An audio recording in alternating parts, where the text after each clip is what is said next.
Mike, I know we've talked about the defense and the rush defense, and you're going to face, I think, the nation's best rush. I know the leading running back in the country, and maybe the top rushing team in the country in Nevada. So something's got to give. So what's it going to take? I mean, this isn't like a triple option team, but it's a unique offense with the pistol. So what's going to be key for you guys to at least slowing that run game down? We definitely have to be responsible in our gap responsibilities.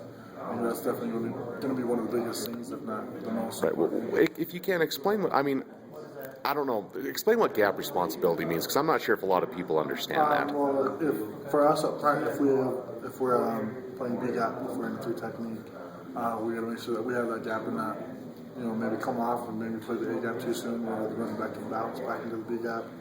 Linebackers have to fill their holes, and I think it really is based up with us up front. If we miss something, then the linebackers might be running. And so how hard? I mean, I know.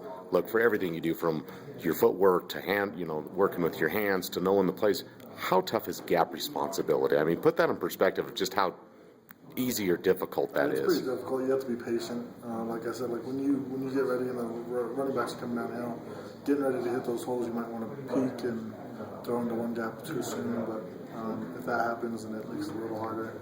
So we definitely have to be sound up front, and that'll make the linebackers right, which will then make the DBs right. Right. How big of a? I mean, I know every game's a challenge, and it's start a conference play, so I know there's always going to be the challenge. But you're facing the, like I said, the nation's leading running back, a very powerful run team, and you've had a great year. You've been one of the most productive linemen in this conference, and one of the leading tacklers in the entire conference, and you're a defensive tackle. So what does this challenge mean to you? I mean, maybe this could be a 500-yard-a-game passing, but what does this mean that they're going to run it? They're going to want it. What does this mean to you, this challenge? For me personally, it's just to keep up with what I have been doing.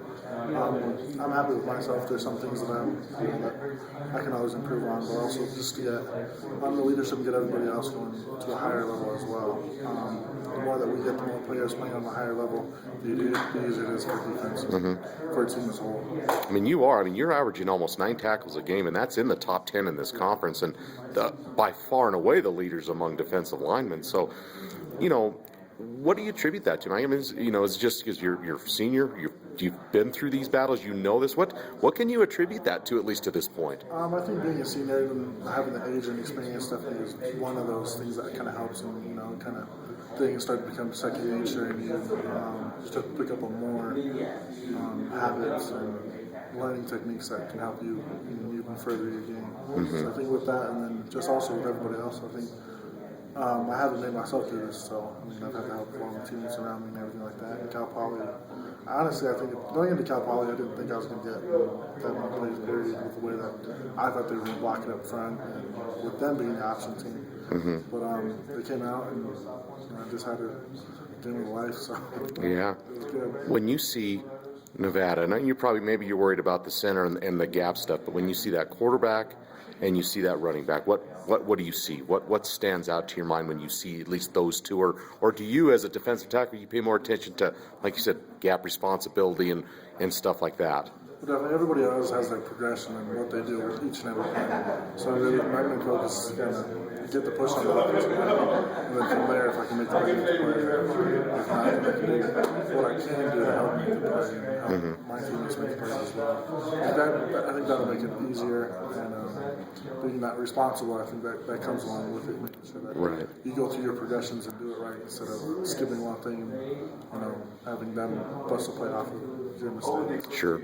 Coach Christian says you've probably been the most consistent player on the entire defense so far this season, and one thing that he said that needs to decrease is the number of runs that teams have gotten of 12 yards or more. And I know, like you said, it goes back to gap responsibility and 11 guys, not one. But what needs to happen, Mike, for those runs to decrease, those big runs to decrease, if there's anything that you've been talked to about or preached in practice or meetings in your mind? I think what we struggled with most the last game was tackling. I think we kind of hurt ourselves a little more when we didn't make as many plays as we should have.